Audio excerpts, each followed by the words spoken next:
Tri elemente që mendoj që janë shumë të rëndësishme në këtë kohë.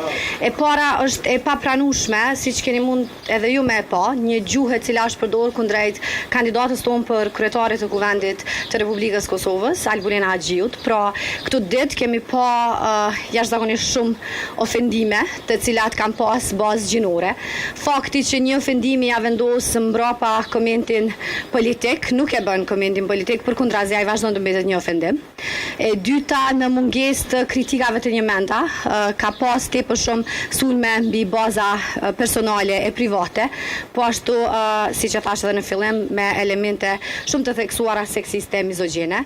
Unë mendoj që nëse hym kështu në analizë të karakterit, pikërisht këta burra të cilët po shkruajnë për çdo ditë e po ofendojnë për çdo ditë kanë probleme vet.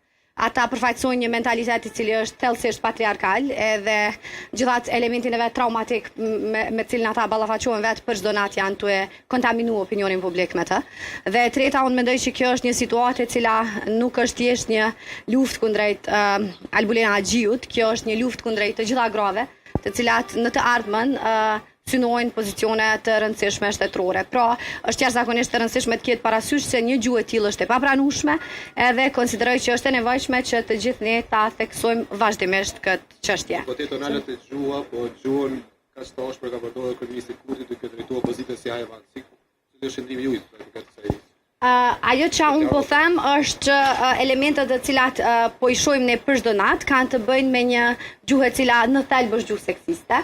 Edhe përveç një kontaminimit të gjuhës e cila po përdoret në opinionin publik kundrejt grave, pra po them është dekurajuese shumë për vajzat edhe gratë në të ardhmen të cilat mund të synojnë të kenë pozicione publike. Ne i kemi adresuar vazhdimisht komentet e tilla në legjislaturën e kaluar në Komisionin për të Drejtat e Njerëzit, kemi pas tepër shumë angazhim në këtë drejtim dhe mendoj që një punë e tillë duhet vazhdoj edhe ne nuk duhet me toleru asnjë moment një gjuhë të tillë në raport me një grua e cila apo e synon drejtimin e Kuvendit të Republikës së Kosovës.